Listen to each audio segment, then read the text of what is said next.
Welcome back, lovely people. We're going to be making this baked chicken with vegetables and potatoes, and I'm going to be taking you step by step. We're going to be using bell pepper in different colors, which I'm showing you right now, some tomatoes, carrots, onions, spring onions as well, and of course our chicken. I'm using the chicken thigh, which I have like patted dry very well, and I'm just sprinkling some paprika on it now. I also cut into the chicken so that the ingredients and the marinade can sink in properly. After sprinkling the paprika, I'm also adding some chili because I like my protein like spicy. If you don't like it spicy, you can leave this out. It's totally optional. I'm using some black pepper as well. You can use any kind of seasoning you want, which you usually use, and some salt to taste. I'm also going to be adding some bouillon cubes as well, and some ginger powder. You can use fresh ginger paste or fresh ginger powder, whichever one you please, whichever one pleases you, or whichever one you would like to use. And at this point, I'm adding my seasoning cubes, and this was about two seasoning cubes, which I just like ground, and I'm adding to my marinade for my chicken. I'm using some lemon juice. You can use some fresh lemon juice, but I like this real lemon because it's just like real and fresh lemon.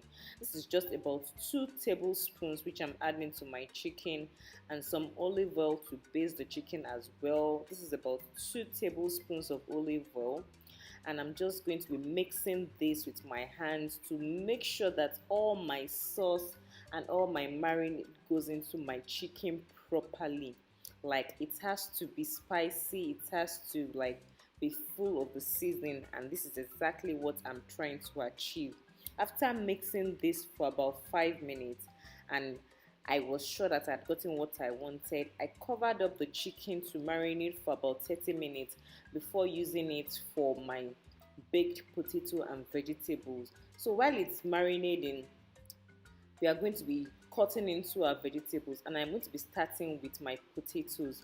So I'm just going to show you the way I'm going to be cutting into these potatoes. You want to make sure that it is not too big, so that by the time you are baking it, it's not going to be half undone. You have to make sure that it is like small pieces. Make sure you cut it into small pieces.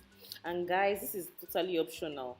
Most times I like to bake my potatoes with the skin, but just today I just wanted like without the skin. So it depends on you. You can cut it or you can use it with the skin. Wash it properly to get rid of all the dirt. I usually wash it with vinegar or with lemon juice, and that's if I'm using with the skin on. And I'm just cutting my carrots as well. I'll be cutting the rest of the vegetables as well this way. I'm cutting the bell peppers. I'm using 3 colors: the red, the yellow, and the green bell peppers. I love using bell peppers. Like, this is going to give you like an additional like aroma, fragrance, whatever it is. It just like gives it a completely different mix. So I would advise you to use bell peppers if you can. It's not spicy at all, so it's totally very good. You can like eat it the way it is whole. It's not spicy in any way. So let me just cut my bell peppers in readiness for the remaining dish.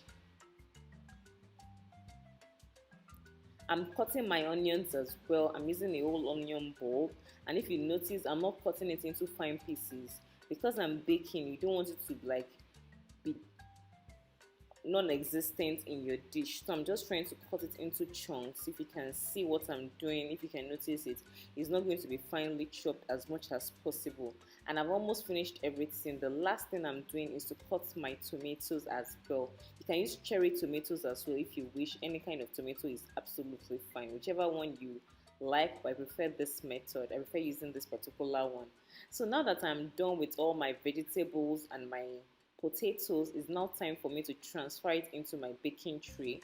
I'm just trying to mix it randomly so that I don't have potatoes in one spot, pepper in one spot, onions in one spot. I'm going to make sure that everything is like well mixed together. I'm still going to mix it so you guys, you'll see how it's going to turn out at the end of the day. So it's now time for us to season our vegetables and potatoes. I'm using more paprika powder. If you don't want to use chili powder, you can opt out of this method. But of course, I like chili, so I'm going in with some black pepper, and I'm still going to add some more chili to it. And this is me adding my chili. Most times, I even add some chili barbecue spice as well. It all depends on your level for spicy food. So I'm adding some salt to taste, of course. You can add some salt, you can add some seasoning. Use the seasoning you usually use, and I'm using some olive oil as well so that it doesn't stick. You have to make your potato as moist as possible. So after adding all the ingredients, it's now time for me to like toss it up and down again so that I am sure that all my spice gets everywhere. You don't want it settled in one spot. You want to make sure that you mix it properly. I actually makes it a great deal, and I am just like spreading it just the way I try to do in the beginning so that you don't have a concentration of a particular thing in one spot. And while I was cutting into my potatoes or my vegetables, my chicken was marinating beautifully, and now it's time for it to rest with the rest.